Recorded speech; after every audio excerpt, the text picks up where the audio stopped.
delving into the depths like a miner and bringing up these kind of pearls of wisdom into the light. I think that's a very profound historiola for diviners. We are digging down deep and we're bringing to light the gems and the ores of fate on a good day. Salutations, listeners, and welcome back to another episode of the Glitch Bottle Podcast. I'm your host, Alexander Eth, and today we are unfurling the banners of return and welcoming back guest, author, historian, poet, and practicing magician, Dr. Alexander Cummins.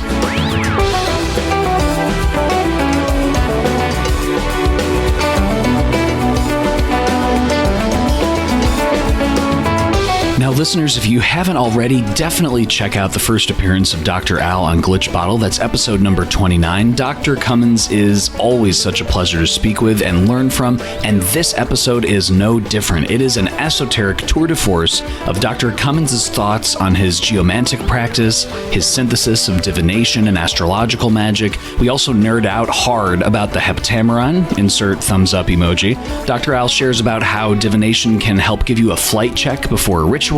He talks about questioning what we mean when we say Solomonic magic. He answers listener questions and so much more. Now, Dr. Al received his PhD in history from the University of Bristol, where his thesis explored magical approaches to the passions in 17th century England, and Dr. Al received his master's at the University of Leeds with a thesis exploring the functions of astrological magic in 17th century England. I really hope you enjoy this chat as much as I did, and as a side note, Glitch Bottle patrons can also check out bonus material from Dr. Al as well. And now, to help us uncork the uncommon, I give you Dr. Alexander Cummins.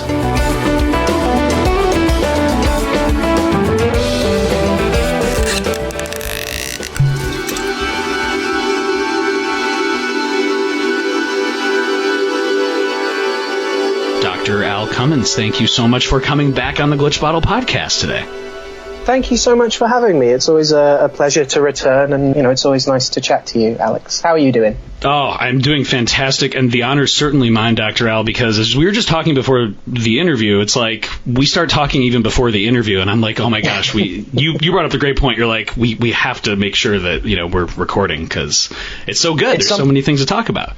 Yeah, it's something that Jesse, my dear friend, and I, who do Radio Free Golgotha podcasts, have discovered early on that we would get together and start chatting about the things we were going to talk about, and got really excited and kind of preemptively said all the things that we were going to say about it before pressing record. So it's always a tricky balance to go over what you're going to go over, to bullet point your bullet points kind of thing. It's a sign of camaraderie, and that you're both fascinated by the things you're talking about, which is one of the lovely things I enjoy about talking with you as well.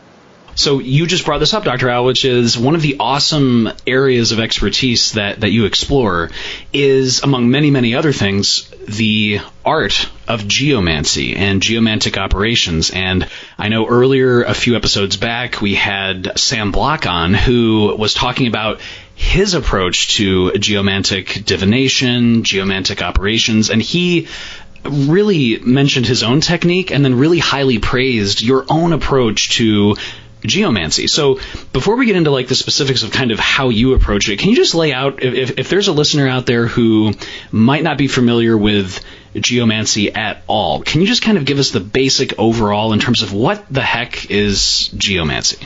Sure, yeah, I'd be delighted. We can describe it as a form of sortilege, if that's helpful, which is usually translated as a divination by lot and can infer throwing sticks or choosing a short straw or rolling dice. Also sometimes falls under sortilege as well. It is essentially a way of generating odd or even numbers, is one of the ways that we can put it, through a variety of trance states, prayerful contemplations of the spiritus mundi, minor partial possession by planetary spirits, or simply the open-ended, open-eyed augury of the interaction of self and environment that forms, an organically natural magical cosmos, counting clouds or the numbers of birds flying by or the numbers of cars as you walk down a road or sit at a cafe and count the number of people going past.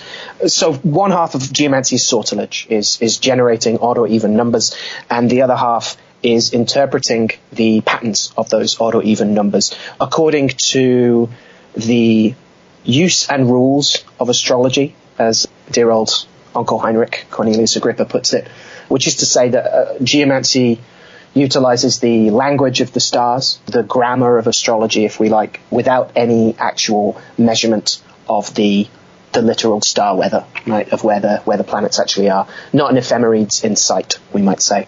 Geomancy has been called, dirt astrology, at least by me before now.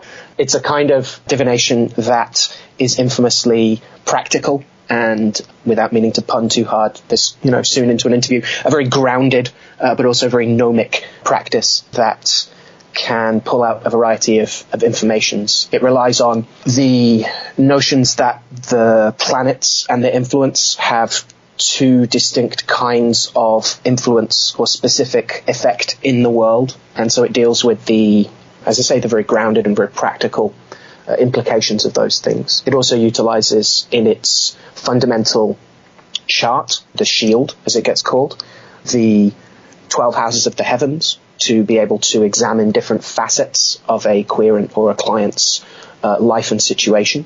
And then it also offers a summation of those in the form of a court, which is the bottom half of a shield chart, which gives two witnesses and a judge and gives us a kind of dialectic of boiling down all of this information into a judgment. And so geomancy is infamous for being able to answer pretty categorically yes or no questions. And that depends on the nature of one of the 16 figures or answers that geomancy can generate. The particular context of the question gives you a notion of whether it's a yes or a no. So the classic instance, two of the figures, acquisitio and omissio, gain and loss, very much answer yes or no depending on whether or not you're asking, will I get a raise at work, or, will I drop this 10 pounds on my new diet? It's pretty clear that gain is a yes in one of those questions and a no in the other, right? And so geomancy is both pretty definitive in terms of, answering a will this or won't this kind of question, but it also opens up. And as you start to look at the interaction of these 16 figures or lots of fate and how they relate to each other and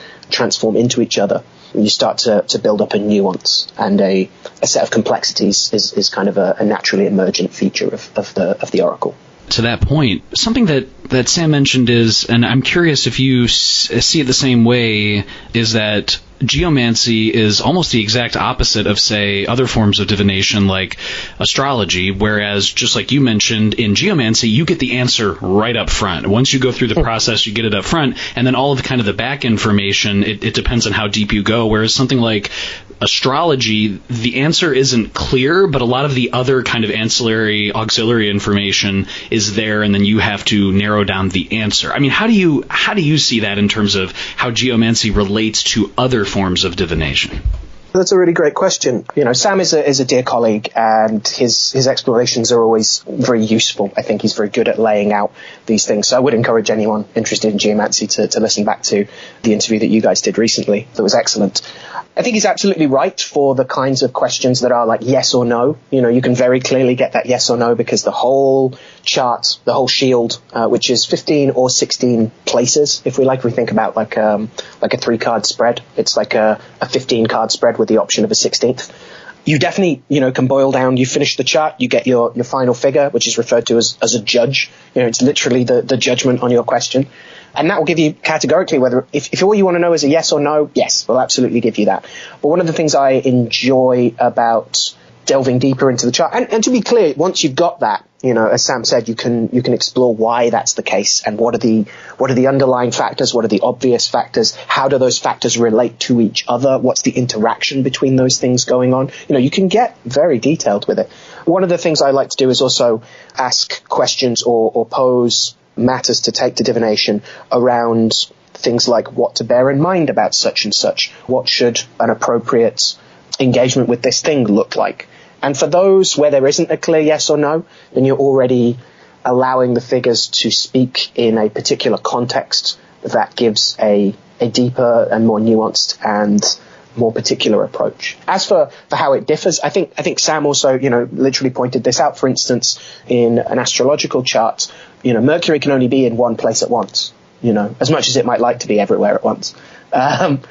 Whereas in a geomantic chart, you can have the same figure popping up all over the place. And that's interesting because that then shows a similar pattern of energies or inertias or proclivities or expectations occurring in multiple facets of one's situation, right? So it's different in those terms. I was asked recently in a webinar on geomancy that I was teaching whether I ever combined it with other divination systems, and I find it very helpful alongside, not that I think it needs any auxiliary assistance, but I'm very engaged in playing card reading as well, cartomancy, and I find that there are certain cases where it can be very useful to also confirm something with playing cards, or to start something with playing cards and then to expand it out to a geomantic chart. There's a particular situation, for instance, geomancy allows for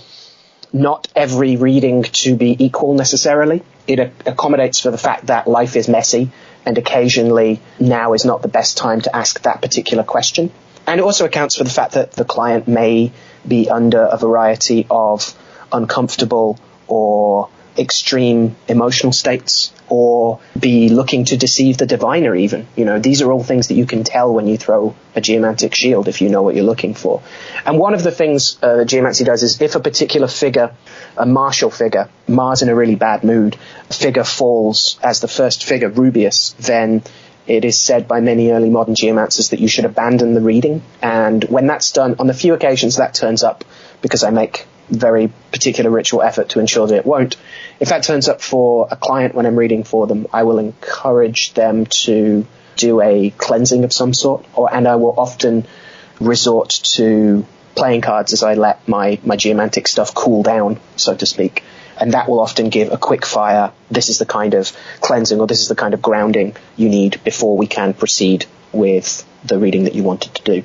So I utterly use certain other divination practices alongside geomancy, and I find especially ones that stay very practical, that stay very much in terms of what do I actually need to do, rather than, you know, have a tendency to stray into more mystic speculation, shall we say, to be a lot more immediately kind of cross-pollinating and kind of helping to cohere a useful framework and set of strategies for moving forward, crucially. To kind of follow that point, Dr. Al, when it comes to the specific techniques that you incorporate and you synthesize, for instance, like you mentioned, geomancy and cartomancy, can you share with listeners a little bit about your specific process for a basic geomantic divination operation? Are there particular tools, layouts, things that you need from clients beforehand? Is there anything, as you mentioned just now, this kind of preparatory work, is that the case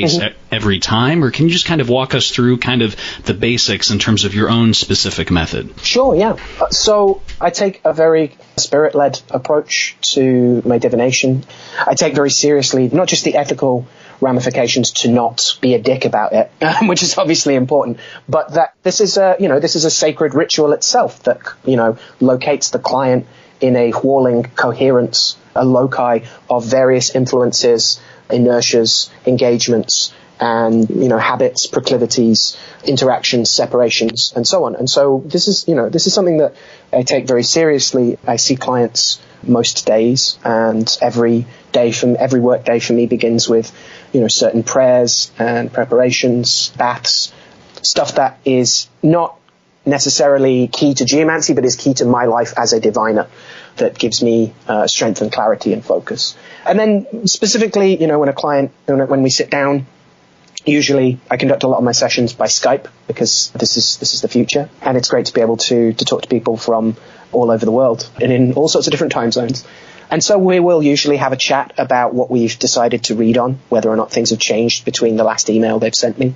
We'll discuss how we're going to look at the chart, like what parts of it we're going to look at that are going to make sense so that they know as they're going in. I'll give a very brief rundown of what the system is and how it functions for those who've never done geomancy before. So they also end up being kind of a sort of soft lesson on it as well sometimes. And then we'll do a couple of prayers. I really like using the prayer of the gnomes, which is attributed to Eliphas Levi, old Uncle Louis Constant. And I like that one because one of the central metaphors of it is the idea of delving into the depths like a miner and bringing up these kind of pearls of wisdom into the light. And I think that's a very profound historiola for diviners. We are digging down deep, and we're bringing to light the gems and the ores of fate on a good day. We'll do a prayer of the gnomes, which I'm also very into because prayers of the elementals are regarded as the prayers that the elementals themselves pray. So you're not praying to these earth elementals, to these gnomes.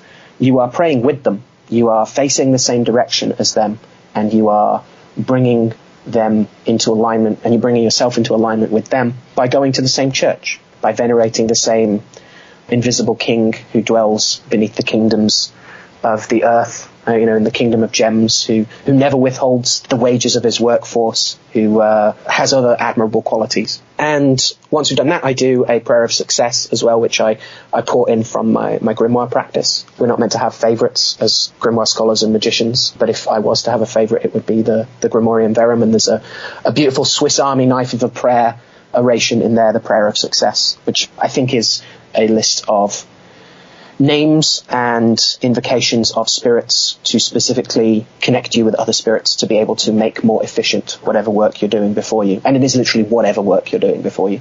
So we say that. And then usually I'll ask the client to flip coins, to roll dice, to otherwise generate the first figure of the reading. The first figure indicates the current position that the client or the querent has come from or is currently occupying in some way.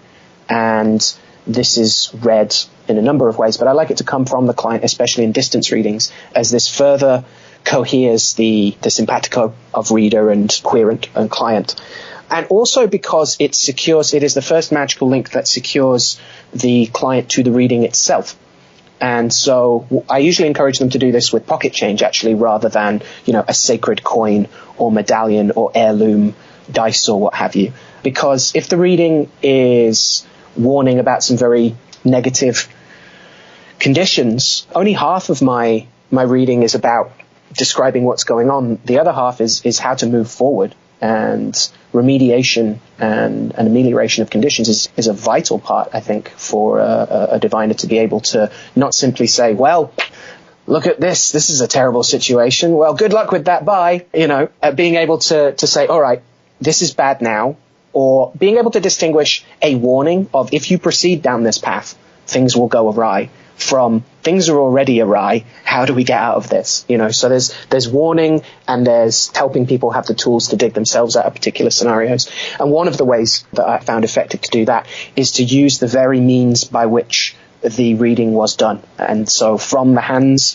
of the querent, these coins or these dice are flipped or rolled, and those coins themselves can be used. I've recommended before now that they utilize those coins to put into cleansing baths, or to literally clean off with the coin, to run it over their body like an egg cleansing, like Olympia, and then to dispose of that coin at a suitable location that's also indicated by the reading.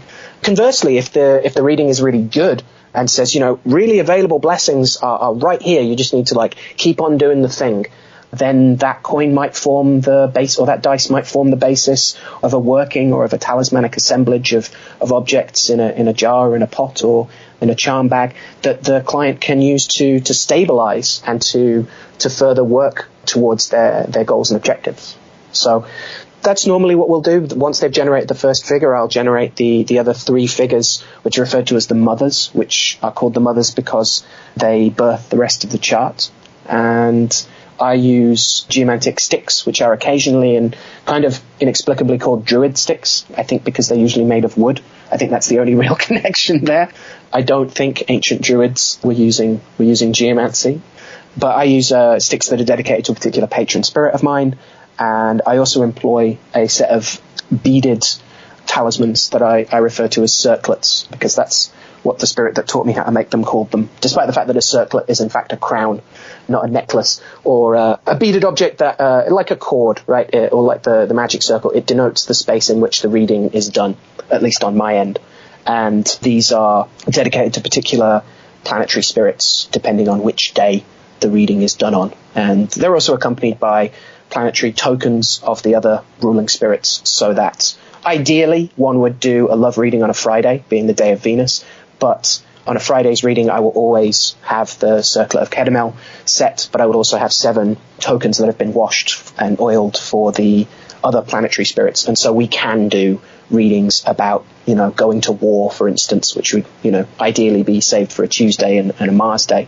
We can still do those on a Friday because I have a token, an emblem of Bardspell, the ruling spirit of Mars, for instance. So I'll throw the rest of the figures, we'll set the rest of the chart, we'll talk about the quesited houses. If you're asking about how's my brother doing, then we would check the 3rd house, this classic traditional astrology. Then we'll also look to the court. We'll look to the boiling down of all of that information that's already available into a judgment of sorts through 2 witnesses. Here's how things kind of are playing out at the moment. Here's where they're tending towards, and here's how we get from one to the other, or what we need to do to get one to the other. There's a variety of ways of reading the judge depending on the nature of the question. And again, geomancy is very contextual. The same figure in a particular house can indicate a yes or a no depending on depending on the phrasing of the question. If you ask, will I defeat my enemy?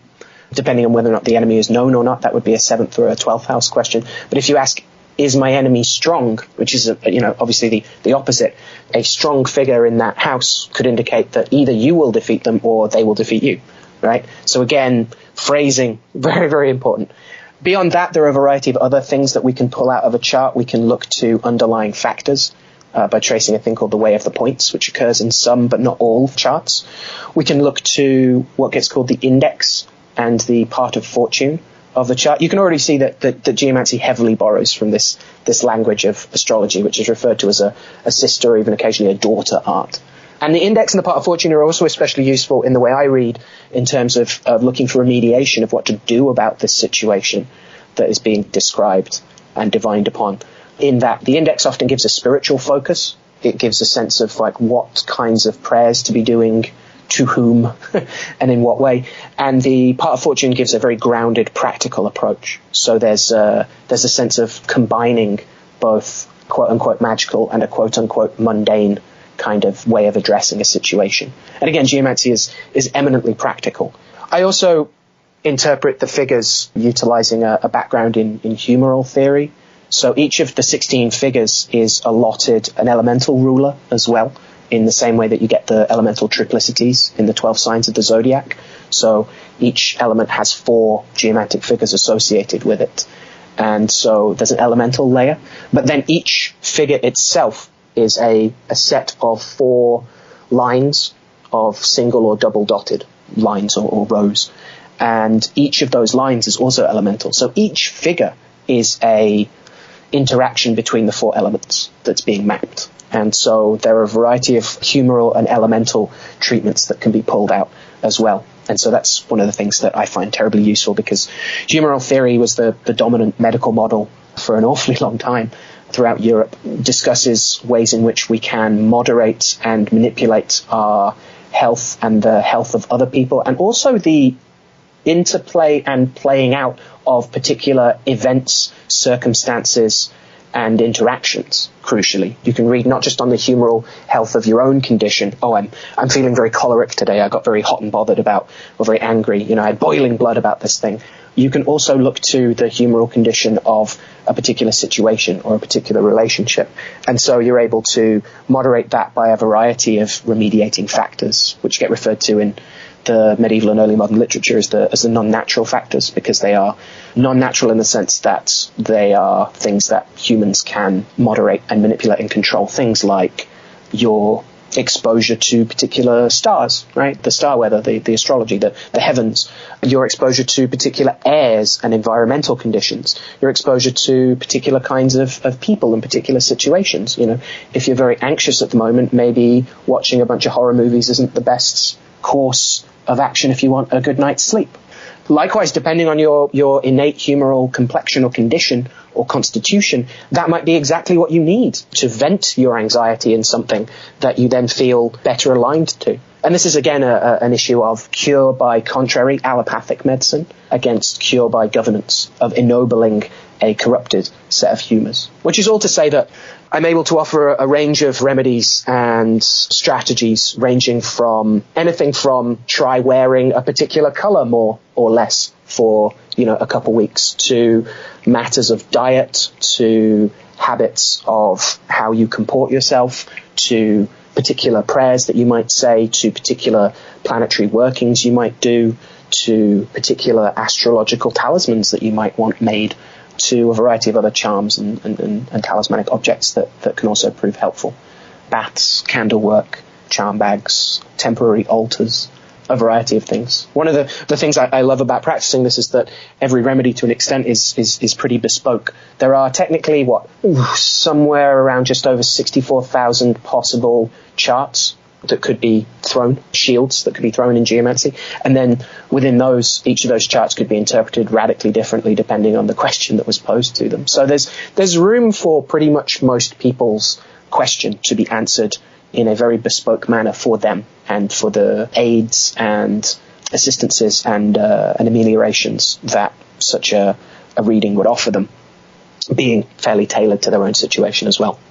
Through your own weaving, you've effectively synthesized a very personal, very effective system of geomantic divination that draws from all these traditions. I guess the question would be, like, how long, Dr. Al, did it take you of synthesizing and of drawing from these various tributaries and kind of funneling specific things until you kind of had this system that came together that draws from so many different traditions? Was this like a long layered process? Was this something where literally the stars were aligned and something just clicked and you were like, oh my gosh, like this makes total sense? Like, how did you do this? It's fascinating. Thank you. For my money, geomancy is pretty heavily based in the planets, and I think we can see each of the two figures that each planet rules to be kind of like their hands in the world, or I really like this idea that they are the feet of the planet as it wanders, the wandering ones, right, planetes, and that thus geomancy and geomantic magic is often the gathering of the foot track of the planets across the face of human time and events. It partly cohered simply through being interested in astrological magic, and I've been reading geomancy for maybe a decade at this point, and just increasingly seeing how it relates to other planetary magic in grimoire sources and elsewhere in more, for want of a better term, like folk grimoire practices, or just straight up folk magic. And, the Heptameron, as you mentioned, is something that I've been working for a fair while as well, and to start to see where more spirit-led approaches were supported by a divination system that could combine the non-computational, experiential or phenomenological dimensions of spirit contact and spirit communication with computational forms of ensuring that what you think you're talking to is actually what you're talking to. What you think they just said is what they said. And so this kind of combination of divination and spirit contact is a very useful thing for magicians. And I would encourage people to work on both, as I intend to keep working on both as long as I'm around and able to do so. It's hard to put a time on how long it was, because they were practices that I was engaged with and excited about and researching and experimenting with. And gradually, it was never my intention to, get Heptameron in my geomancy or what have you. But these are dealing with the same virtues fundamentally, different expressions of the same planetary and zodiacal and geomantic virtues. And so I feel like they very much kind of led to being synthesized in this way. One of the things that you've really touched on that I think has echoes in what Sam mentioned is the importance for ceremonial magicians to perhaps consider strongly doing a divination about an operation before they do the operation, Absolutely. A flight check. Can you share on that? Yeah. A flight check, yes. Yeah. Ensure that you have everything in place, right? And this again comes down to phrasing a lot of the time. It's maybe not the best question to ask, like, is this a good idea? Because it might say no. And then, depending on all the efforts that you've gone to put this ritual together are maybe for naught. But if you're divining along the way, you're giving yourself little course corrections. You're giving yourself little flight checks. It's pretty vital. I wouldn't conduct any serious ritual before I'd done some divination on it, to be honest, at this point in my practice. Just because why would you willingly choose to work more blindly? Why wouldn't you want more information about how best to do this operation? It should also be borne in mind that, again, each operation is going to be slightly different, right? That every time we stand in circle, we've had different experiences that day, we've had different experiences that week, we're at a different point in our lives, and we're going to bring a slightly different set of things to a circle under a slightly different set of stars, as the planet is in a slightly different place in the cosmos, as as the sun moves and as the whole thing spins and whorls. So ensuring the word I guess I keep coming back to, the bespoke nature of your ritual is really important, and sometimes that means that particular things are going to have to be done to that frankincense before you burn it in your solar ritual, and sometimes it means, nope, you're all fine, you're good to go. And to an extent, being able to divine that stuff and to see, like, will this work, and have I done everything I need to do, is kind of ensuring that you're not biting off more than you need to chew, right? Especially if you're working with archangels, right?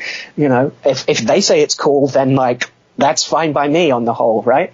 And again, that isn't about abnegating responsibility. It's still you that does the ritual. It's still you that should know what you're doing. But sometimes there are particular things about, little protocols, little extra bits and pieces that need to be performed, or other things that need to be dealt with in your life before you can get to that thing in a variety of ways. And so, yeah, I think a good divination practice is utterly essential to a ceremonial magician, and to anyone attempting to conjure spirits, certainly. What are, like, 2 or 3 of the big things that you wish people understood better about geomancy? Or I guess asked another way, what are 2 or 3 of the things that perhaps are erroneous assumptions that people always make about geomancy that you're finding yourself constantly, either in a course or even one-on-one, having to slightly, maybe gently kind of correct? Like, what are some of the things that listeners should know? Well, I think by the time someone sat down and decided that they're going to do a reading on it, or have a reading done for them, they're generally already open to it because they've signed up to that. I don't Shanghai people and they wake up tied to a chair and I'm geomancing at them, and anyone that says otherwise is a liar. But the particular refrain I get a lot from people, when geomancy comes up in conversation, is that, I'd love to look into it, or I gave it a go once, but it was just so mathsy. There was just so much maths to it. I think that's well worth protesting in pretty strong terms. The setting of a chart revolves around adding up the lines of odd or even or single or double dots, the 4 that make up a geomantic figure. And so figures are added to other figures to produce new figures. There's literally a synthesis that occurs, which basically means if you can add up to 4, you're good.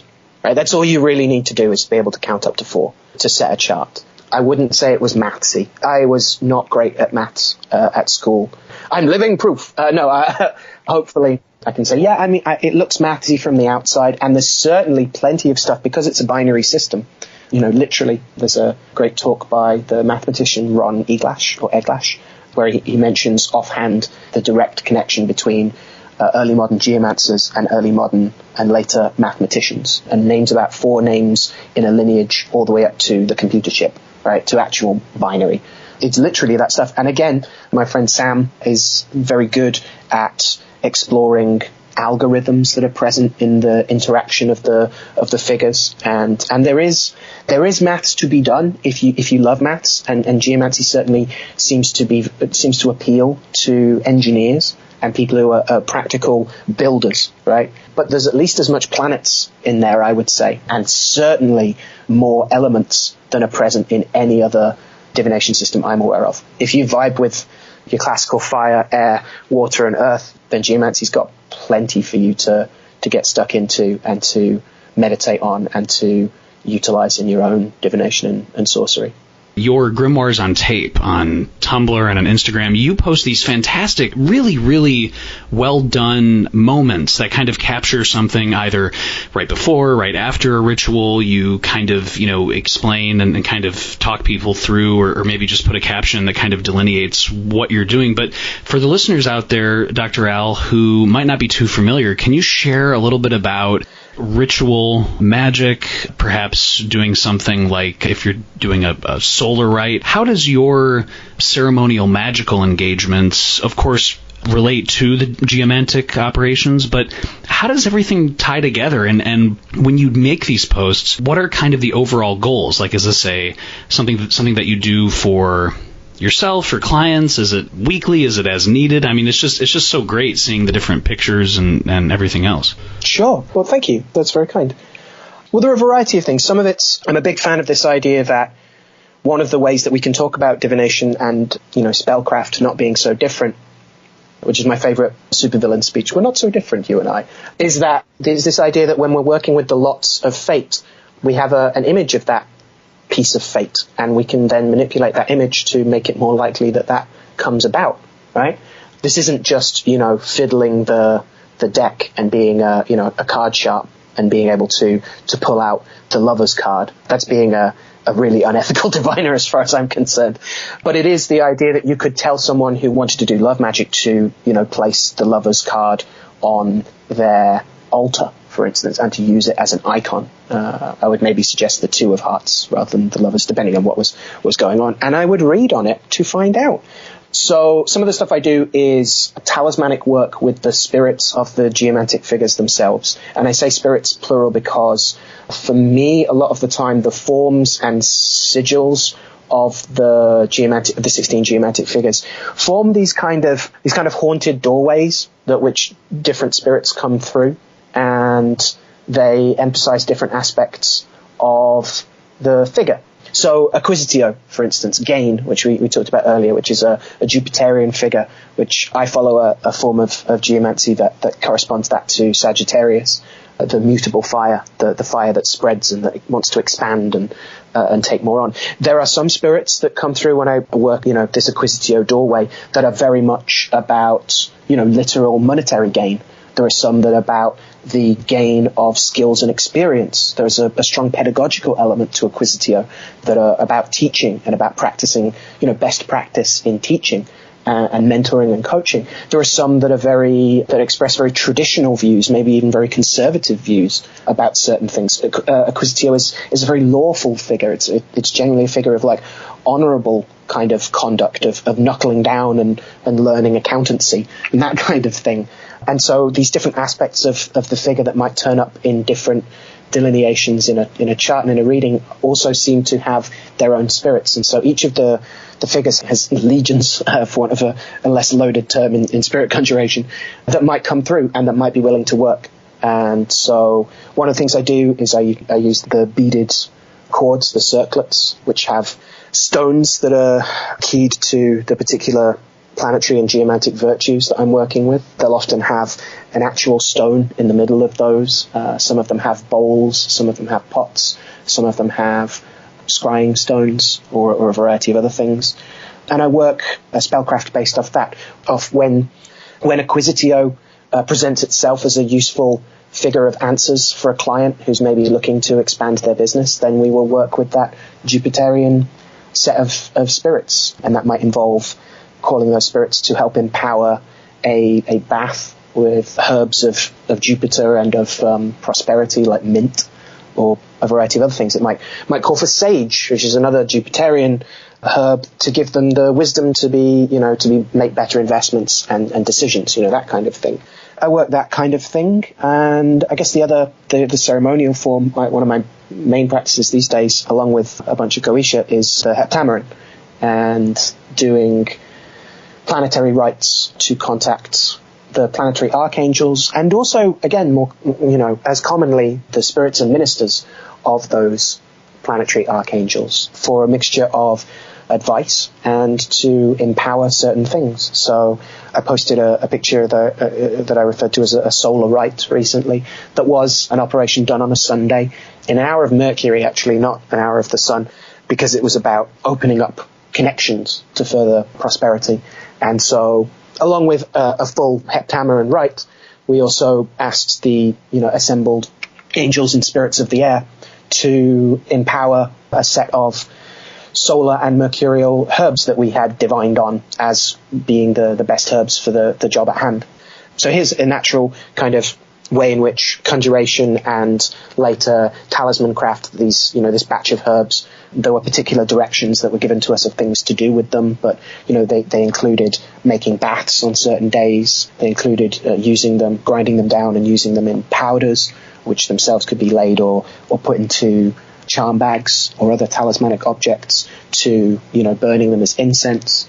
But very often I feel like we are, on a good day, sort of positive feedbacking ourselves. We are kind of bootstrapping ourselves to empower materia to be able to gain insight, to do more powerful magic, to be able to more powerfully empower materia, to be able to produce more insights, to be able to do better magic, to do magic, to do better magic. And I think that's been very, effective for me so far and effective for my clients. To go back, for example, to the figure of gain that you mentioned from the Geomantic tradition, in the Heptameron context, for example, like how would that fit into like a formal operation? So, for example, listeners who aren't too familiar with the Heptameron, Thursday, the angels of the day, Sachiel or Zadkiel, Castiel, and Asaciel are the two ministers. There's Suth, the Rex, the king. There's Maguth and Gutrix. Would there be some kind of inserting of the figure of gain or some kind of part or incorporation of that into the overall Heptameronic rite? Or like, how would that fit in? Not exactly, no. So I perform most of my Heptameron rites with my very good friend and godbrother, Peter. And so we work as a pair. And some operations, there's a very distinct seer and operator kind of distinction. But most of the time, we're both hearing things and we're both speaking things and we're both invoking. Our approach to the Heptameron has some slight adaptations. We employ a showstone, which is not in the fourth book version of the Heptameron text, and a couple of other things that we, confirmed through divination or that were suggested by divination. But to circle itself, no, we don't muddle with that terribly. What we will do, though, is we'll do an awful lot of divination using geomancy to ensure that everything is correct, and we might well empower a certain materia beforehand using, say, a Quisitio. So if we were doing a Jupiterian rite, we have added certain components before now. I've made myself charms to better hear the angels, for instance, to have a stronger connection, to improve the signal and to reduce the noise, so to speak, in the connection, which has involved making charm bags. There's a lovely throwaway line about ensure that you are equipped with the pentacles, etc., necessary for your art. And so those herbs, those materia, which might include dirts, which have before now for me included, dirts that I've gathered not just from banks, but from the crossroads of Wall Street and Broad Street, which is, literally called in the plaque for tourists the most important financial crossroads in the world, right? So it includes materia I've gathered from around, herbs that I've prayed over. And one of the things that I do to empower materia is to build a kind of empowering calling in of the spirits of the figure, which are also geomantic workings that I post pictures of, which might include, the pot full of prosperity materia that I use with a Quisitio, and I'll ring it with different herbs, like in a kind of mandala-y sort of way, then burn, especially for a Quisitio, which is a fiery figure, burn 4 blue candles on that whole assemblage, probably dressed in various money drawing oils if it's specifically for money, or other kinds of advancements for like leveling up in general, like of skills and things, which is also an Inquisitio thing. So it's not just a case of like making offerings of things to a set of spirits. It's also that you lay these things out that the spirits themselves might further imbue them with the necessary virtues to do what you're doing. So a lot of the time it's not so much we've taken anything out of the Heptameron or messed with the circle design so much as added additional supportive auxiliary charms, protocols, prayers, and things like that. To that point, before the interview, Dr. Al, we were kind of talking about the Heptameron, and you flawlessly, from memory, just started reciting in this perfect, like, Robert Turinian kind of just beautiful recitation of the Heptameron and the conjuration of the fire. Can you just share with listeners about how important is it to memorize the text to kind of free up cognitive space, but also just like, how important it is to really make sure to take the time to delve in and at least understand as best you can the texts and the procedures before you just kind of jump in all willy-nilly, so to speak? There is a great extent to which, especially with these kinds of conjurations, you do get out what you put in. And so if you want to stand there with, which is some of the stuff I, was doing in the early days of standing there with a printout of this Latin and just kind of stumbling your way through, you can make a connection, especially if you've timed it right and you've got other, supportive structures in place. But the signal is going to be stronger if ideally, yes, you commit the whole damn thing to memory.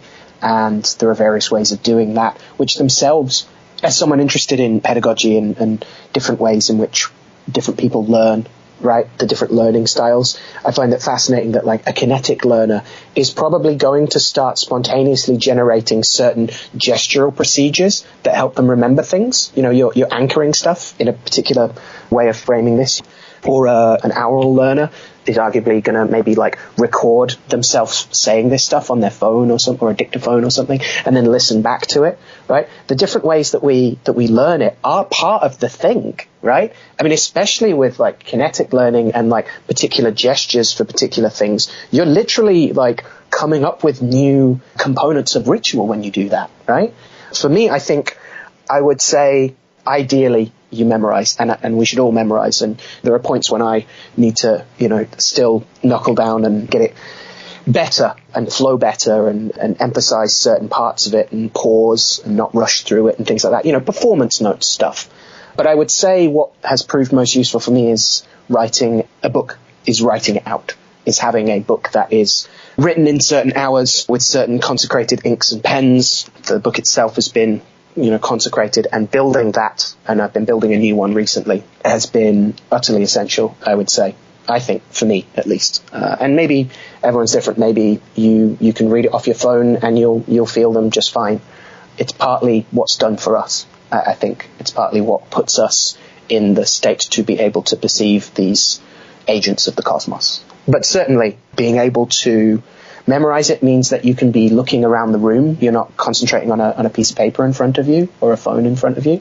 You're more aware, right? If you have both hands free, you can be making gestures. You can be hailing things. Certainly, hands free has allowed me to do what Sam calls Geomatic Mudra, what I just call Geomantic gang signs. Because each of the figures is 4 lines, right? You can represent them by extending or retracting fingers. So hands laid out with all the fingers pulled back would be all single dots, right? Would be via. Like putting your first 2 fingers of the pointing finger and the index finger out, and the ring finger and little finger tucked back, would be 2-2-1-1, would be the figure of Fortuna Major, which interestingly is also a figure of giving benedictions, right? So when you have hands free, you can start doing that you can start throwing geomantic hand signs as well. You can start calling down particular forms of and if you have 2 hands and there are 2 figures for each planet, you can be calling down both aspects of the planet and cohering something usefully, signaling it down, which is something else that we've been experimenting with that seems to be producing really good results in empowering objects and materia. So I think hopefully it stands to reason that ideally everyone memorizes this stuff. I wouldn't say like if you haven't, then you can't do it. And I think practicing it and knowing that you're going to, what's that Adventure Time line? Sucking at something is the first step to being good at something, and not making the perfect the enemy of the good. You know, better to start and to try and to work at it again and again and again than to think that there's some mythical point where which you'll finally get it all and it will all make sense and be perfect. But that's next week. It's often a procrastination habit as well. But yes, learn your lines, magicians. That's really, really helpful. I say that, you know, as someone who knows a lot of it, but there are still, you know, there are certain planets and certain planetary spirits that I vibe with more than others, and that are easier for me to remember than others. I think part of that's our own nativities. I think part of that's our own proclivities. I don't think it's as simple as, you know, if you have a planet in detriment, then you're going to find it hard to learn that one because you might have spent your whole life kind of accommodating for that detriment, and so actually have a really good relationship with it in some ways and its spirits. And even the times that you slip up are useful. You know, which parts of, is this because like you're really feeling it right now and you can see the vistas of the room have expanded out and there's all these, you know, hugely hypnagogic processes going on? Or is it because you were out late last night and didn't sleep well and you're not on the top of your game? You know, all these things are useful to bear in mind. The other thing I would say about the Heptameron and memorizing is that one of the things I love about the Heptameron is that, yes, there are the conjurations, but there's also just instruction to pray to the spirits and angels that are listed in the circle that don't have set conjurations, right? The names of the angels of each of the directions for each of the planetary workings for each of the days, right? So you have the opportunity to kind of extemporize And it's a perfect balance for me as someone who's interested in like improvisational. I taught performance poetry for a while in schools and things. And the idea of kind of freestyling some prayers and also having a set of set texts to come back to or to use as a kind of springboard into speaking extemporaneously and to speaking from the heart. Right? And that's what's really beautiful. One of the things I think is really beautiful about the Heptameron prayers is that, yes, there's the big old conjurations in Latin, but there's also opportunity to just like say how you feel and to talk about why you're doing this thing and to be honest with yourself and with the big old Abrahamic God that you're working through, and these planetary archangels and their ministers and their spirits and their spirits and their spirits ministers. And so there's a nice combination of like, yes, learn the words, but also learn how it feels and be able to allow, what's that line about, a God sitteth upon my lips and my tongue is the sanctuary of truth, you know, being able to allow something else to come through you and to be carried away in a ecstatic and incantatory state, right? And this is something I'm very interested in. I teach a course on planetary incantation and about how to learn both the Orphic hymns or the Picatrix incantations, but also to be able to construct your own planetary prayers like before a ritual in a variety of ways. I really like the cut-up technique for that. And also for being able to kind of start to train yourself to be able to improvise prayer as well. And that's where, what you're saying is literally kind of partly dictated by your environment on a good day. And that's itself a useful tool for a diviner and a conjurer and a magician. What you just touched on is something where I didn't notice about the Heptameron until I started kind of taking it line by line. And one of the amazing things, you're right, I mean, even in the beginning, before you even get to the, conjuro et confermo and the actual conjuration of the day, like you say, there's this beautiful space that's allowed for this kind of extemporaneous, I guess, elevation of consciousness or kind of extemporaneous, however you want to engage with these spirits. But it says just invoke the angels from the four directions. And there's this kind of openness to that. And then, like you said, even after that, invoking the angels of the four directions, it specifically says, and having implored specifically all of the names and spirits written in the circle, then say this. So then it's kind of up to you in terms of, okay, it's the season of autumn, Ardarael, and the angels of autumn, Tarquam and Gualbarel. So how do you, as the operator, pay homage and kind of invoke these esoteric energies into the operation? I mean, that's such a beautiful point that you're making about that kind of space that might not be apparent to people at first. Yeah, I think the first many times you read through the Heptameron, you're a little bit like, all right, so how do I do this? Because it seems like a bunch of the instructions come before parts that you have to do. You read things afterwards that you have to do beforehand, and it all seems a kind of weird jumbled mess like many grimoires. And partly that probably is, but the more you read it, the more its sequence makes sense, I think. The more you're like, okay, here are the preliminary things that are always the same. Here's the thing you say when you put the vesture on, the oration of the priestly robes that you put on. Here's the consecration of the circle, the benediction of the perfumes, the exorcism of the flame upon which the perfumes are to be put. And then it starts to get particular based off the planetary stuff, but that also has a formal sequence. But that formal sequence has bits that you need to flip ahead a couple pages to grab that particular conjuro, and then flip back for the Ecce Pentacalum, the showing of the Pentacle of Solomon that ensures that the spirits of the air, who are not all angelic, that they actually turn up and that they don't just, laugh at you from the astral sidelines. Yeah, the sense of going back and forth through the book, being able to construct a solid order that makes sense for you as how to engage with it, is one of the other advantages of writing it all out for yourself that I think is very useful. And also would have been a step that prior to Robert Turner's version of the fourth book and it being printed in the grimoire explosion, as it sometimes gets called, in the democratization of magic during the 17th century when a lot of these texts are put into print for the first time. Prior to that, to have a copy, you would have had to have copied it down. That's a step that can be very easily overlooked. And I think there's real virtue in that, in engaging with the text in that way. As you were mentioning that about how you have to kind of put the pieces together, I was just rereading parts of the Book of Oberon the other day, and I'm wondering your thoughts, Dr. Al, because of course the Book of Oberon's, among many other things, praised as restoring kind of some of the other higher spirits that are not listed in the Lemegeton's Goetia, and there's these kind of different kings that are of the four directions that aren't present. What do you make of the fact that the Heptameron proper, even though it has aerial kings, quote-unquote, Rex of the day, that there's no four kings of the four directions in the Heptameron at all, but there are angels of the four directions? Is there anything, I guess, that someone might look at that and go, well, something's clearly missing here. There's no, emperors of the four directions, but then maybe it just comes from a completely different stream. Are there any thoughts you have on that? I think we could get into, Neoplatonic measurement of astral cartomancy dicks about it and talk about, well, this is planetary as opposed to sublunar, which is to an extent useful. I don't want to say like who's below or above or start doing like top trumps hierarchies of that kind of thing.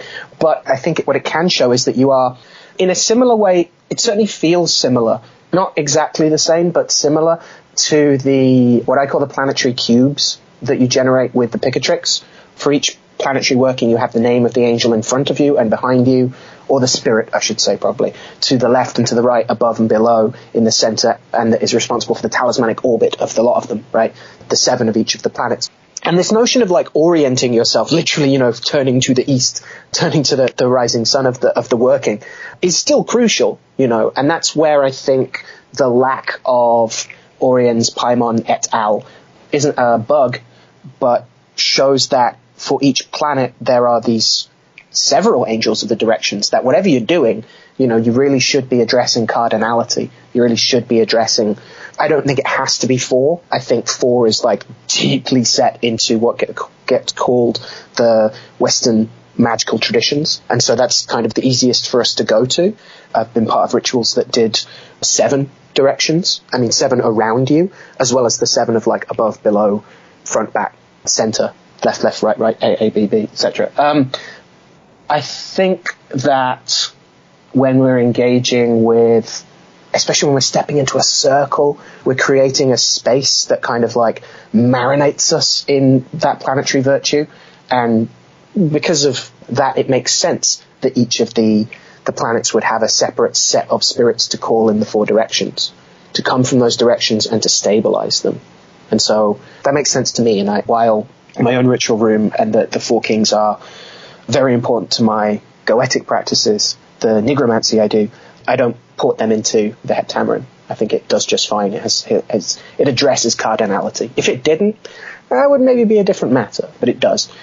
I think one of the things about you raising the Folger VB26, the Book of Oberon, is that it shows a mixture of like a working book and a formal grimoire, right? It has material of the Heptameron, which after all is one of the most popular grimoires to draw from, one of these root magical operating systems that are hacked apart and kind of combined with other parts of systems, things that we know work in that kind of modular approach that I think is very common for at least, cunning craft and more like kind of folk grimoire practice for those, people that weren't quote unquote high aristocratic angel magicians that could afford, several different versions of the Lemegeton or what have you, that had the time to go and search, manuscripts and swap them with each other.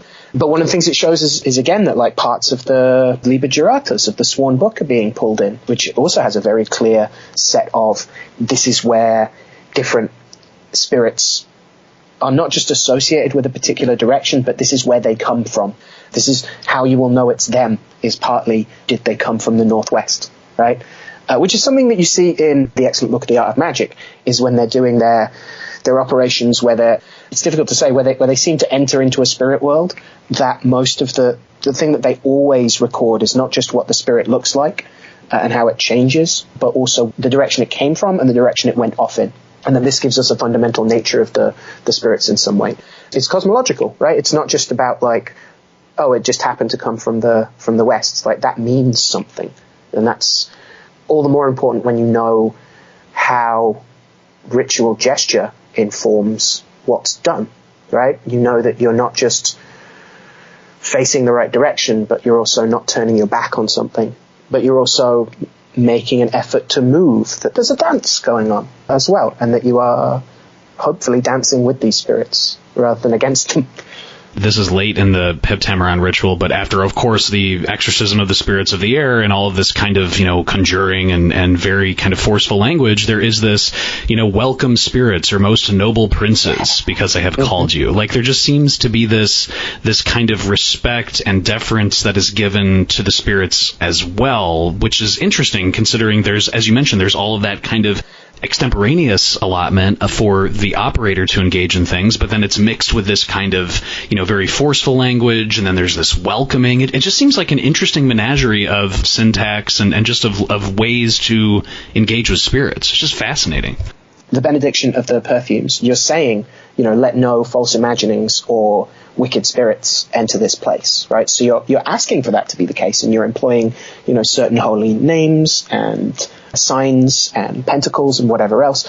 But the big thing is you're kind of banging a big bell, a big klaxon of like, come and get it, spirits, right? And so it makes a great deal of sense that you would have a bouncer to have to deal with first, and then you get to go into the gig, right? It makes sense that you would say, look at this pentacle, right? Please don't make this weird, right? Don't make this violent, right? Don't be a dick about this. And the spirits that are going to try and dick you about are, barred. They're not allowed to come to this bar. And so once you've done that, then you've created this space for being able to listen to these spirits and to learn from them. They're bigger and prettier than we are. And that's a really important thing to do. And so, like you say, it looks very peculiar that you would move from this sense of, I am threatening you by the sign of Solomon, don't mess with me, to then be like, welcome, gracious spirits, right? But I think it kind of makes sense because you're playing your own bouncer as well as your own compere, as well as your own band, I guess, in this gig analogy. You make sure that you've only got noble princes turning up, and then you can flatter them.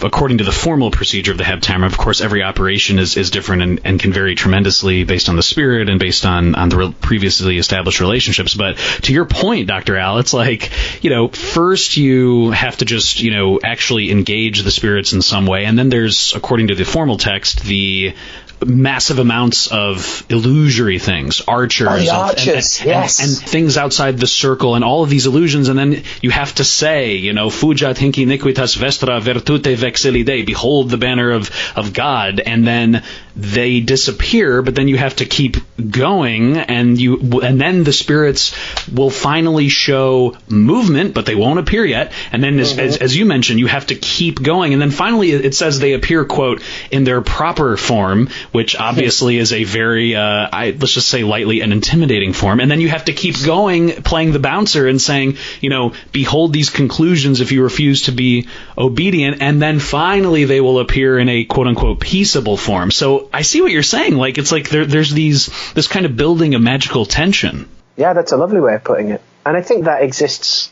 A lot of, occult philosophers and magicians have pointed out that there are, within these huge, long grimoiric conjurations and incantations and prayers and exorcisms, there is often a kind of, the hairpin turn between, like, and before we even get into the malediction stuff, but like there's often this hairpin turn between I'm doing this thing and now suddenly I'm doing this thing, right? And this, I think, is part of the dance of it, part of the choreography of good conjuration. This kind of connection between the Heptameron and these kind of other tributaries, like, as you mentioned, I know you're very familiar with working with Varkan Rex, bearing a incredibly strong resemblance to Barkan, the Jinn King in the Arabic tradition. And can you just share with the listeners a little bit about how a text as Solomonic, quote-unquote, as the Heptameron is, it has these various tributaries that are Hebrew and Greek and Arabic. I mean, is there anything you can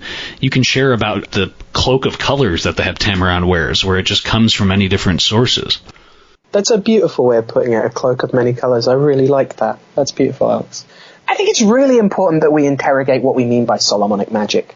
Right? I think it can be an umbrella term, and I don't think that's unhelpful. I think that's wonderful. Most magical traditions are at some level a combination of things, and some of that's through historical effects. Some of that's like a couple of magicians or a type of magician deliberately orchestrating that. Often it's both. when syncretism and appropriation are occurring. It's been my experience, at least, that magicians are especially magpie-eyed about the exotic, and we kind of get our talons all glistening to go and see what they're doing on where the grass is greener on the other side of the Euphrates or what have you. I think, on the one hand, I'm loath to jump too quickly into comparisons between, say, the Jinn Kings, whether the 4 of them or the 7 ones which seem to be very planetary, and they're certainly, in some traditions, allotted planets. I'm loath to say they are the same spirits. Again, I get a little bit, I don't know how soft or hard my polytheism is in those terms, but I'm loath to say that, we're by necessity talking to the same spirits, just because over a long period of time, a different office can be created and have different protocols and come from a different cultural context. And I think it's very important that we don't just convince ourselves that we're all Jinn magicians as well now, and come in all colonial about that. Especially for those of us with my accent, that's something to be especially careful of. But I do think it's demonstrative, as you say, of this cloak of many colors, this canto, cloak of many patches, that most magical traditions that I'm fascinated with turn out to be traditions of innovation as much as traditions of conservation. And the way in which grimoire texts are copied as working texts, the slight edits that are done, the emphases and de-emphases that the text is subject to as it filters through different people. And as my friend Peter Gray says, conjuration is an intensely personal thing. And so it makes sense that people would do this. And I think it's kind of only right and proper on one level that we're going to be doing this. But it also means that that's a personal level engagement thing. But also we need to understand that this is what's been going on for a very long time. And that in useful points for magicians, we've been talking to each other across the boundaries of kingdoms and comparing notes. This is one of the great reasons why, Alexandria and Byzantium and where that touches down in Italy and various other parts of the world, the libraries that spring up to accommodate for visiting travelers and scholars are so fruitful, is that we benefit from. And I think this is a wider issue around creativity coming from combining what we already know to discover what we don't yet know, right? And this sense of diversity allowing a stronger mongrel, a stronger rainbow is a really useful thing. And it doesn't have to be a kind of quaint United Colors of Benetton ad about what gets called Solomonic magic actually being derived from all sorts of things. But also it is, right? And that's really important to acknowledge, and why it's, I think, really critical to return to my original kind of point, to interrogate what we mean by Solomonic magic. How are you engaged in the work of Solomon?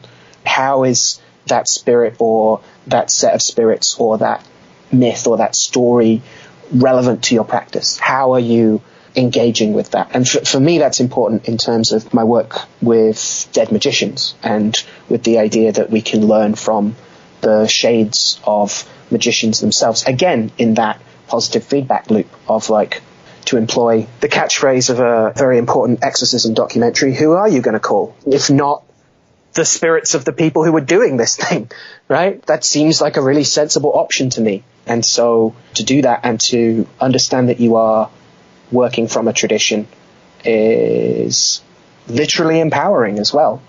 I don't think the paper crown is a disguise that spirits are fooled by.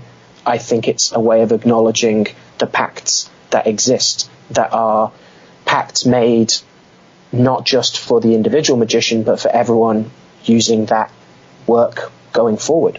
The old pacts are still in place.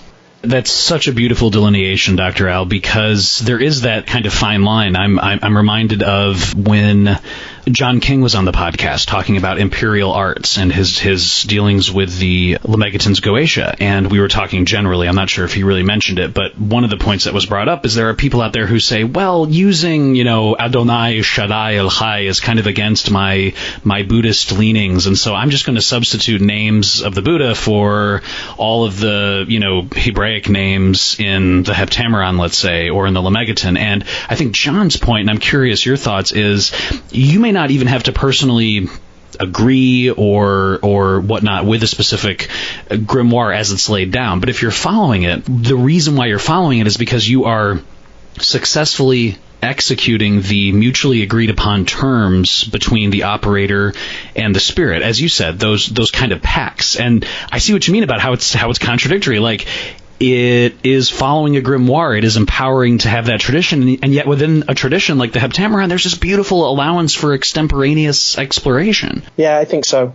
Again, to return to that point about learning it, the more you put in, the more you're going to get out. The more you understand exactly who, historically speaking, and what has been called Adonai, throughout human existence at least, is likely only going to deepen your appreciation for those things. But yeah, a kiss is not a contract, right? A working of the thing is not saying that, like, you agree with everything the Catholic Church has ever done or anything like that, right? Like, as you say, and as we've been saying, you're working by certain parameters of operating systems that are in place in order to, receive knowledge or affect change. For the listeners out there, what are some of the questions that they should be asking in terms of, is one adequately kind of serving in the spirit, quote unquote, let's use that term very broadly, of Solomon? Or, like, what are some of the things that they should be either asking themselves or keeping in mind if they do want to show fidelity to this tradition, however loosely defined or tightly defined it might be? Sure. I think this is where study comes in handy, and I like how much it seems that I hope at least the old debate about research versus practice is kind of falling by the wayside. That you can't just call someone a bookworm or an academic when you haven't read as much as they have and they have issue with your praxis, right? It seems that's falling by the wayside a little bit, that most people acknowledge that a practicing magician is also going to have a library card. And, conversely, that maybe some people who don't consider themselves practitioners might have some really interesting dreams having read particular texts that they have access to with their fancy, professorial library cards. So I think this idea that we should be engaging in our history and our lore is really important. I think for Solomonic magic specifically, I think learning more about the figure of Solomon, even the plural, the figures of Solomon, the different lights that he is cast in, is really useful. But for myself, I think it's especially useful to think not just about the mythic figure's life, but also his posthumous life as a shade and spirit. And here's where we get into historiography, right? The stories of history, the history of histories, in the sense of, what did the Victorians think of the Vikings, right? This is a way of understanding the lenses that exist between you and the myth, and the different ways it's been interpreted, the different emphases and de-emphases that Solomon has had laid on him. And these are present in the grimoire texts themselves and in the invocation of lineage themselves. Look to Solomon in the Book of Oberon, for instance. He's turning up specifically about binding spirits in vessels, obviously, because that's a big part of the temple being built, obviously. But there's traditions of him as explicitly a planetary magician, of the 7 celestial lights, of the Book of the 9 lights, which is a little more mysterious. There are traditions of him having great knowledge of herbs and stones. What does it mean to have wisdom granted from God, right? And how do we explore that? And what does that mean to us? How is he a good example to follow? How is he a bad example to follow as well, I suppose we could say, certainly given, the more Christian lenses on his eventual temptations. I think it doesn't have to mean explicitly trying to summon the spirit of Solomon and having his picture prominently displayed, like Osensei in an Aikido dojo, although I would say that's a pretty cool thing to do and I found it helpful. But treating the tradition with respect, and what that respect means for you is going to be different to what it might mean for someone else. But the respect itself is, I think, not just due and polite, but also operatively useful. Honoring the tradition by, fulfilling the terms of whatever operation you're doing. So you brought up the paper crown, for example, which, as you mentioned, is a way of honoring the procedure, honoring the spirits that you're engaging with. And it is something where if someone is out there thinking, well, I won't do a paper crown, I'll get a hologram crown, or I'll go to a burger restaurant and get a crown there and draw, if it says Hebrew, I'm going to do something else. I mean, it sounds like, just like you said, even if someone wants to make alterations, that there are ways to do that without kind of infringing upon the mutually agreed upon terms of the operation itself. I'm not sure if my question's making any, or my thing's making any sense. No, absolutely. And I think, again, to return to the bell I'm continuing to ring, it seems, divination is really important there. Working out, how do I do this to the best of my ability, right? Because I'm not necessarily against substitution. I've read too much of the history of this stuff to think that everyone who'd ever done it was pretending to be a 14th century French Catholic monk, right? As I've said before, there are plenty of Protestant English magicians who seem to be recording fantastic results from work where they've explicitly scoured out the parts of the Heptameron that say, and you have to have your equipment blessed in a mass, right? Who've categorically removed a bunch of the sexual taboos from a lot of this stuff. Frank Clarson has pointed that out. There are alterations that are made over time, right? Now, how many of those are useful and how many of them aren't is going to depend. And what worked for one magician with their set of spirits, their spiritual court, their particular nativity, their particular life experiences, their particular interests and blind spots is not necessarily what's going to work for you. And so, again, divining on certain things is a way of ensuring that it works. I'm not going to likely in my lifetime make a solar incense from the brain of an eagle, right? That's probably not on the cards for me. And if it was, I certainly wouldn't talk about it in a podcast. S. Alderney is a good friend of mine, has a great little pamphlet from Hadean Press on the fumigations of the 7 planets where he talks about these kinds of substitutions. And it isn't just, I can't get it because it's illegal and rare, and so I'll just use frankincense. He looks at what's an eagle? What are the virtues associated with that? What are the virtues of an eagle's brain? How is it being used? What's being done to it? What could I use as a substitute? Not just because I can't be bothered to go and hunt an eagle, but what's being done with this? What is it for? And understanding something of the underlying mechanics allows us to understand substitution and experimentation. And that's what it is. And divination, I think, is also a huge part of that. Confirm these things. Even if you have this, dream where the heavens open and Raphael comes down and presents you with a book that says you can totally use frankincense instead of an eagle brain, right? I would still test that in divination. I would still ensure that what I'm getting out of that vision is what was meant by. Never mind the fact that, there are plenty of spirits that can turn up looking like angels for the shits and giggles, or for whatever weird agenda they have. Substitution is an odd one and a difficult one, and one that has to be taken on a case-by-case basis. You can't just say, should never do it, or you can do it for anything. I think it really depends. And I also think, addition and an expansion and complexifying and supporting and auxiliary stuff is a whole thing. The issue of the sword and the Heptameron is an interesting one, right? I was having this kind of discussion with a friend of mine who was setting up to do it, and he is doing it by Lazowski's method, and Lazowski treats that as the sword of Mars. It must be, and so you must do all of this other stuff with the sword for it to be the sword that you need to use. And not to needlessly start arguments, but I'm not a huge fan of really anything Lazowski has to say about the Heptameron.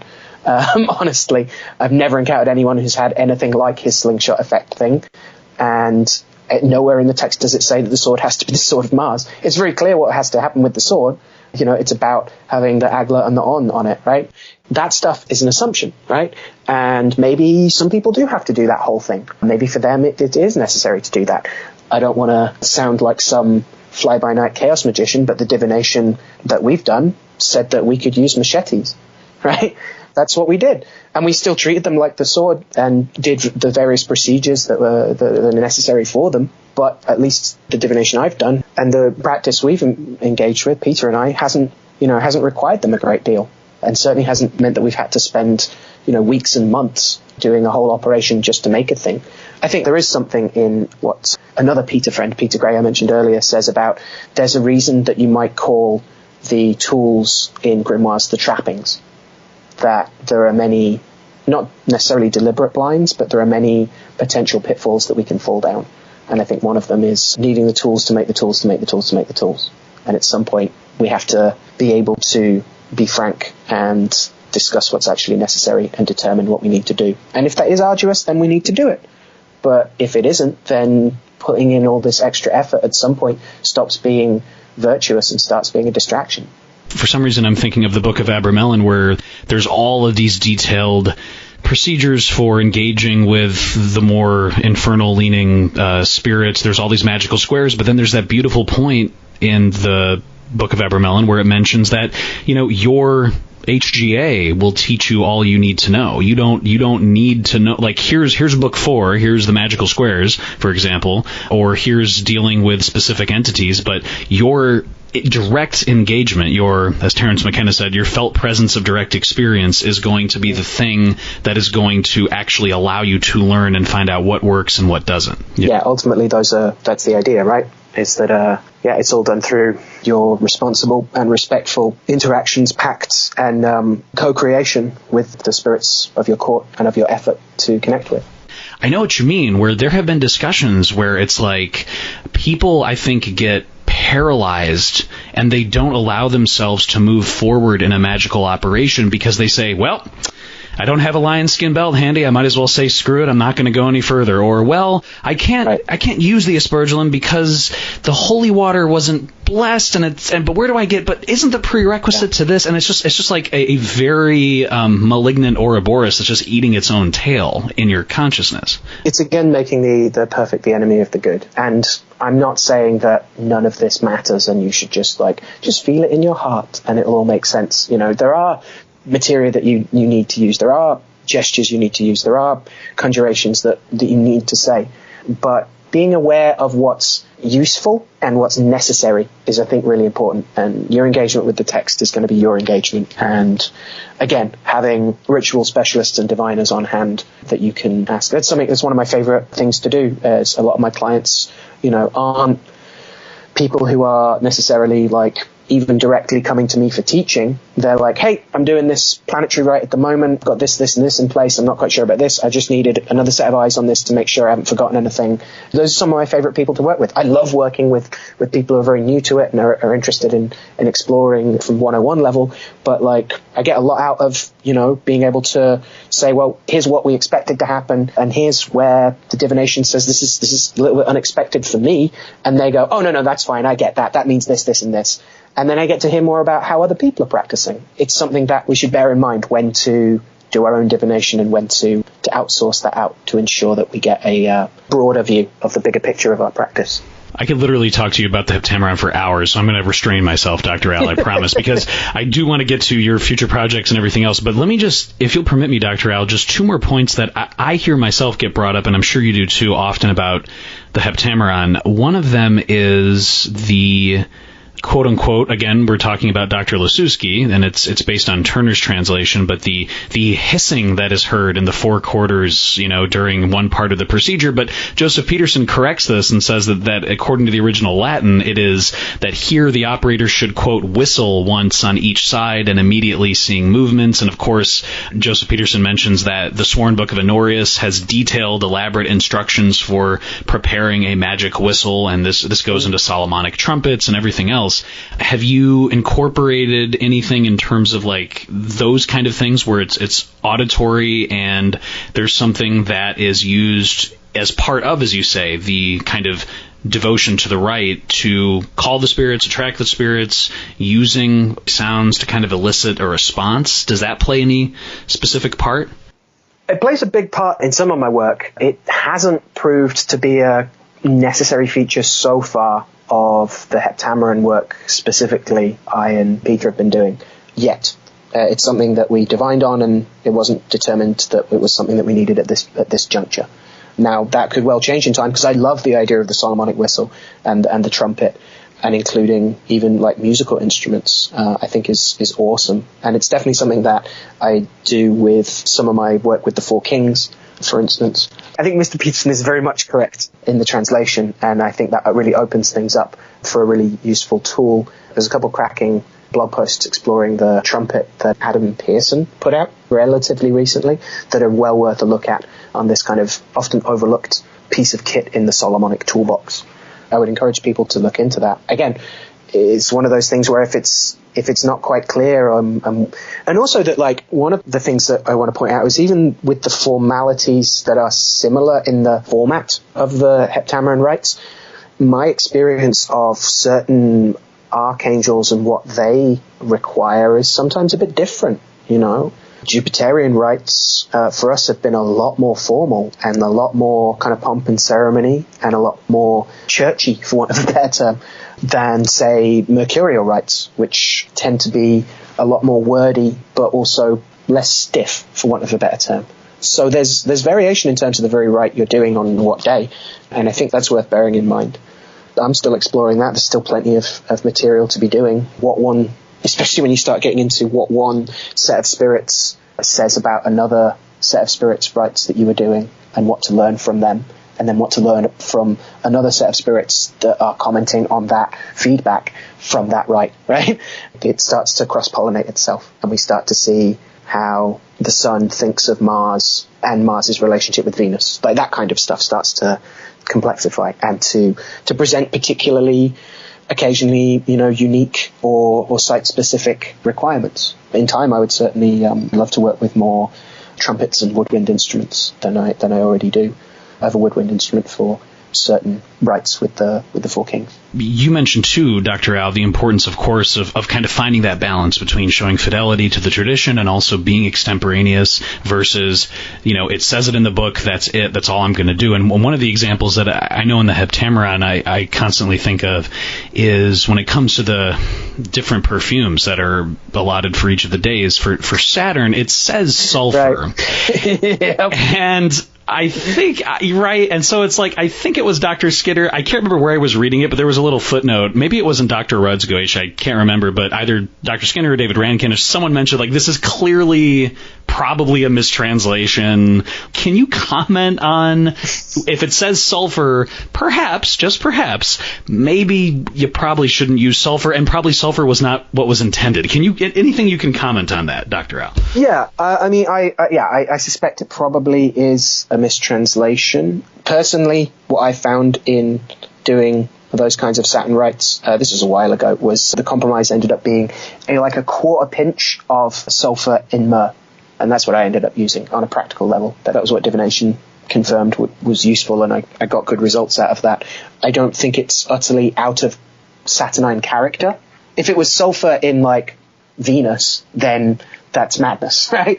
But I don't think it's necessarily, out of sorts for Saturnine spirits to like brimstone. But, the main thing there is don't die, right? That's pretty much rule number one, along with, no dickheads. But the idea of what it meant, that's going to be a continual source of debate, right? And I'm comfortable in my training as a historian saying, we're going to have to just, have to keep batting that ball back and forth. I don't think that's a dodge. I think that's treating the question with the respect it deserves. Maybe there's always the hope that new manuscripts will come to light where the monk makes a little note in the margin of it said sulfur, but I think the handwriting is off and it probably meant this. I think there have been a couple of suggestions of specific of what it's a typo of that seem cool. So having just said that it's vitally important that grimoire magicians understand their history, I also think it's important that we don't assume too much about what our magician forebears definitely meant by this, right? There's a point at which our study and our convincing ourselves that this is definitely what they meant turns into its own kind of dogma. We have to kind of acknowledge that as historians of this stuff, that we aren't going to know everything, and that there's going to be huge lacunae of what it could have meant. And that's why, we can continue to hash it out in terms of re-evaluating the evidence and bouncing off each other's conclusions and continuing the process of study and continuing to process about the ring of the sacred circle of these texts and their transmissions and their utility, crucially. But I think ultimately a line has to be drawn, and especially if you're planning on actually doing this stuff, then practical alternatives have to be made, or you do it in a very well ventilated area, or you do it outside, especially for rites of Saturn. That also makes sense. And you crucially try not to kill yourself with toxic chemicals. Absolutely. You heard it here first, listeners. Dr. Al recommends do not die. That is a very important recommendation. I'm really sticking my neck out there, yeah. You're just full of controversy today, Dr. Al. Yeah. I don't know.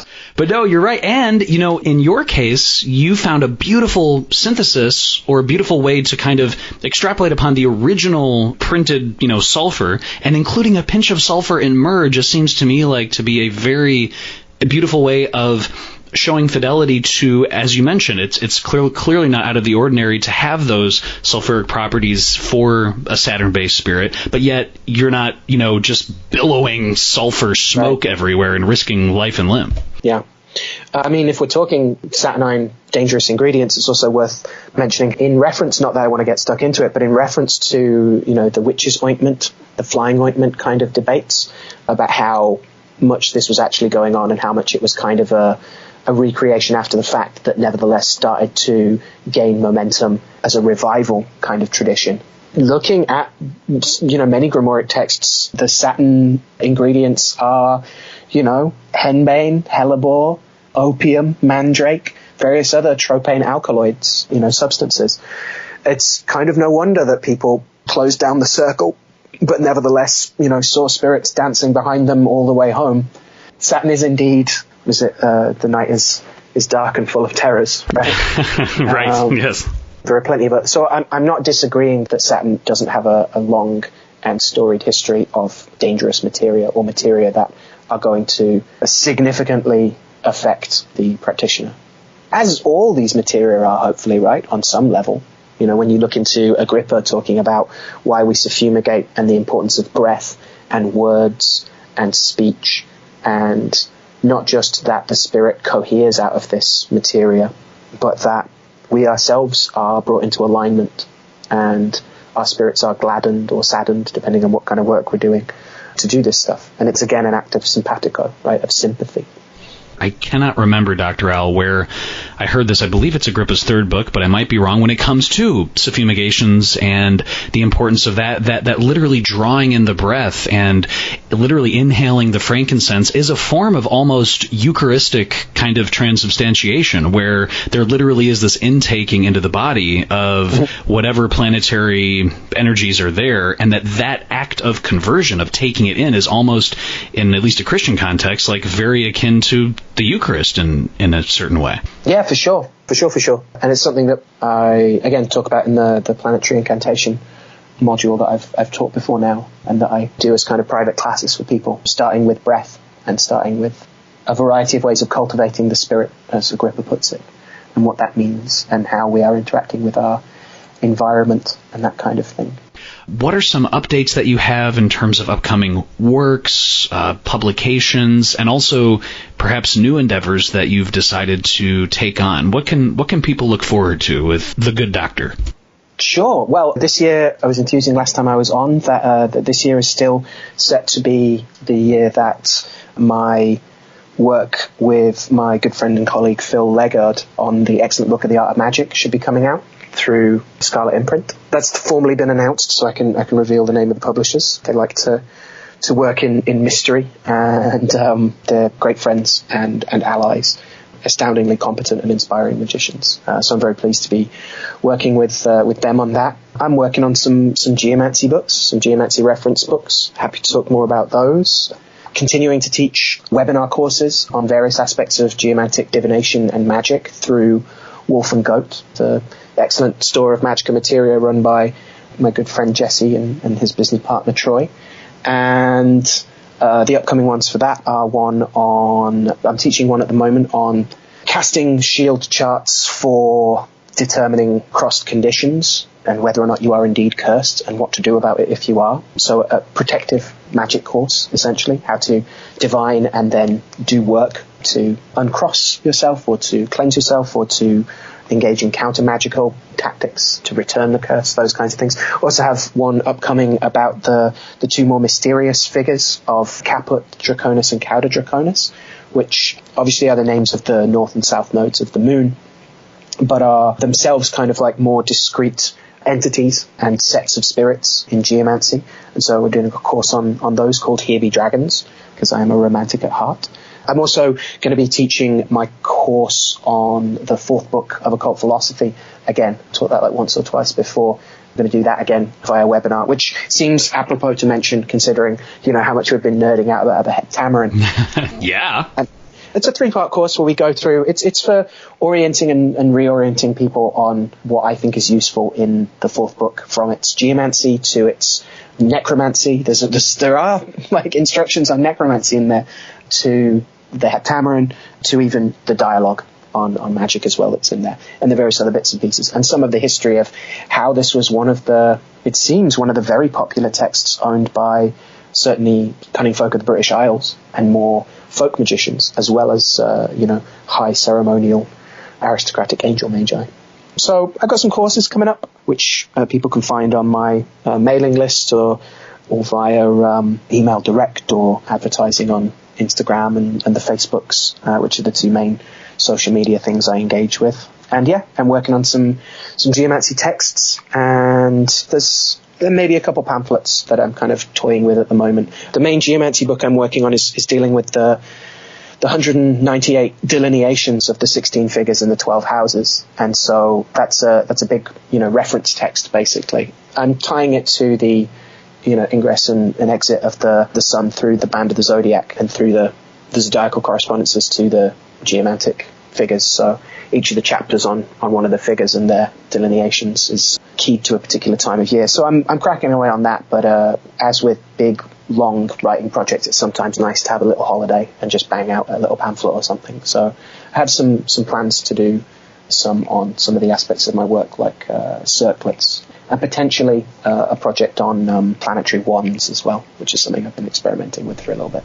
We have a listener question to Dr. Al from Franklin Cornelius Melmoth, who's asking, Dr. Cummins has spoken elsewhere about William Burroughs and his occult practices, particularly divination, via the cut-up method. I'm curious if Dr. Cummins practices such methods himself, and to what extent does he give such modern occult practices validity? Does he feel they are compatible in any way with traditional magical practices, and if so, in what way and how? That's a wonderful question. I absolutely do. I think they're very compatible. I think there is a root underlying thing about the taking things apart and the reformulation of them.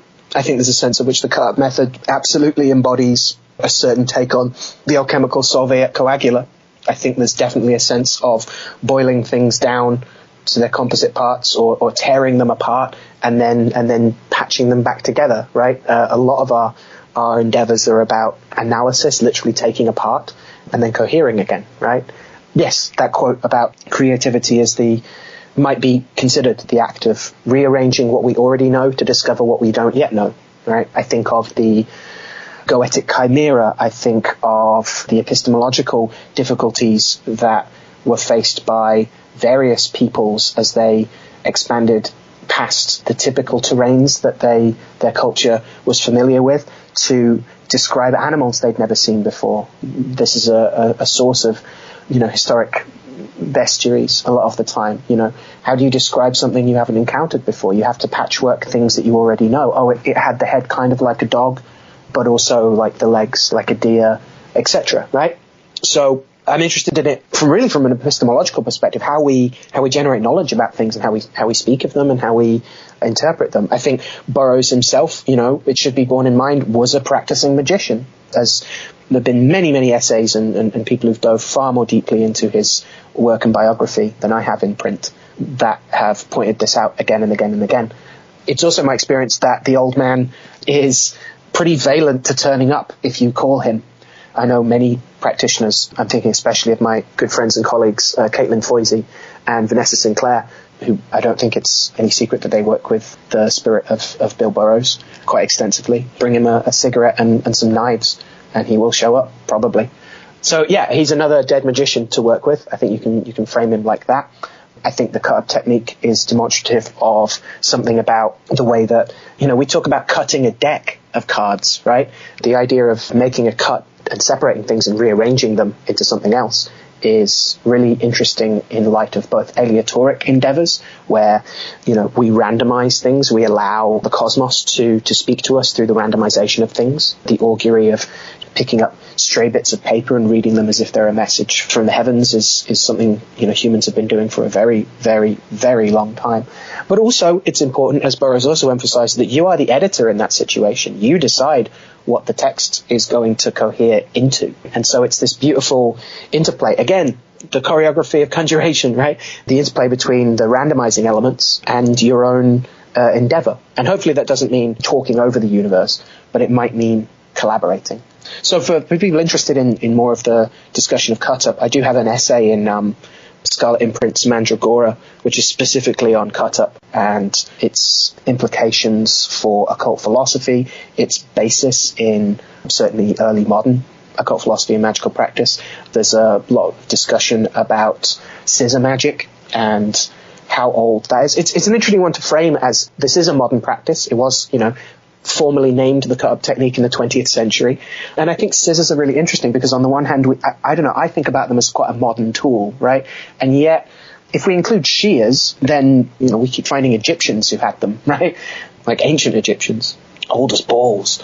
It's very technical there. It's a tool that we've been working with for a very long time, and there's rich lore about them. I did a performance, half lecture, half kind of poetry performance for one of the Scarlet's conferences that they did in Bristol, which I believe is on the YouTubes, which we can link to if we're interested, which is kind of a précis of some of the article at least, and some personal reflections and things.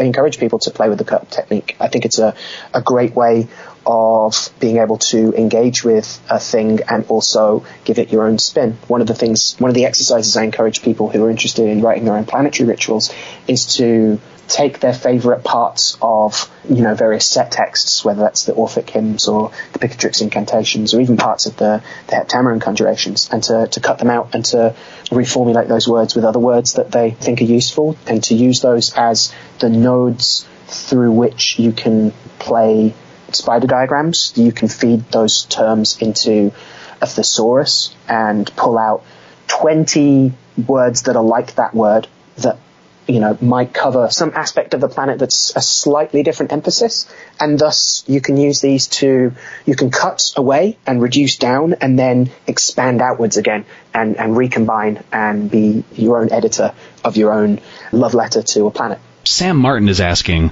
for Dr. Cummins, I'd like to know, what is the source of his operative geomantic magic? Is it something that he came up with as a result of his experimentation and instincts, pretty much like Sam Block's system, or is it coming from traditional sources, and is he planning to write a book on this? And so I know you've mentioned this a lot in terms of the synthesis, but anything you can share on that?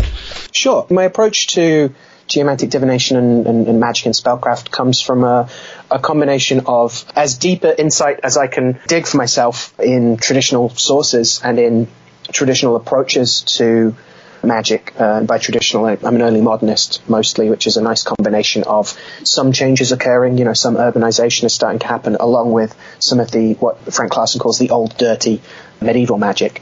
So I'm utterly invested in what our forebears were doing, and to that end, I also have a practice kind of partly built upon consulting with dead magicians and using divination and ritual and dream incubation and trance to run ideas past them and to receive ideas from them. A lot of my magic is spirit-led, is, call up some spirits and ask what they think about a thing, and if it seems useful, running that by divination to ensure whether it's actually something that's feasible. So it's collaborative, my work with dead magicians, with spirits of the oracles themselves and spirits of the planets and the effects of the planets on the Earth, which is part of the way in which geomancy works, and elementals and various other spirits. So it's emerged from a variety of kinds of workings, some of which are very much like Sam's, of like noticing something as a clever dude.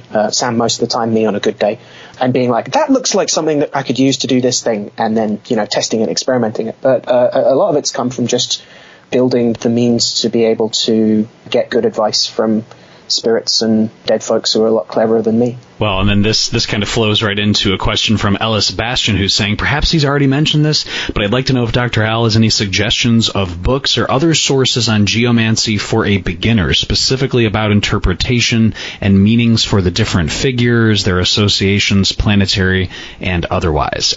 Always happy to answer specifically because, I will go off on tangents and raves and rants. I've done a blog post about good secondary source material, good introductory guides. I routinely say that the best, if you're going to buy one book, it should be John Michael Greer's Art of Geomancy, Art and Practice. It's probably the best starting book. If you're going to buy two books, you should probably get that and Stephen Skinner's Geomancy in Theory and Practice. You should also absolutely read Digital Ambler, Sam Block's blog. And if you're interested in the figures themselves and their delineations, I'm going to be very English and feel awkward about it, but I teach a course which through Wolf and Goat, which is my Geomancy foundation training, which is usually over 8 hours. It's always 8 hours, but I tend to go on and over time until people stop me and have to go to bed, which is 8 hours of us going through the 16 figures in depth and really getting a sense of their character. And that's from looking through them in particular places in a chart to understanding how they interact particularly and express their character through engagements with other figures, with other ways in which they turn up in life, reflections on how they've turned up for me or for clients of mine, bearing in mind confidentiality and things like that.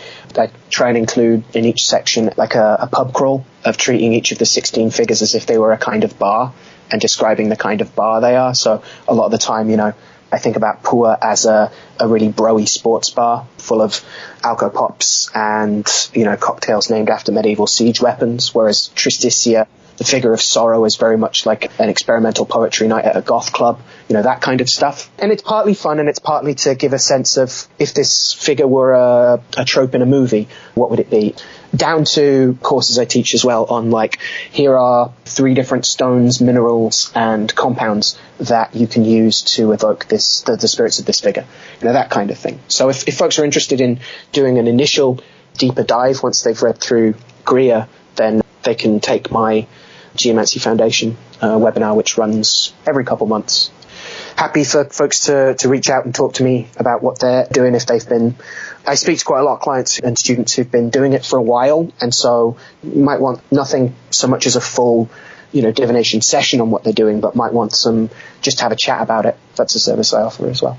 This question, Dr. Al, is from Henry Mitchell, who's saying, could you please ask Dr. Alexander Cummins in the upcoming episode if he could share some stories from his experiences inside the circle, particularly his first few successes? Yeah, sure. There's a line in one of the early Invisibles comics by Granny Mo.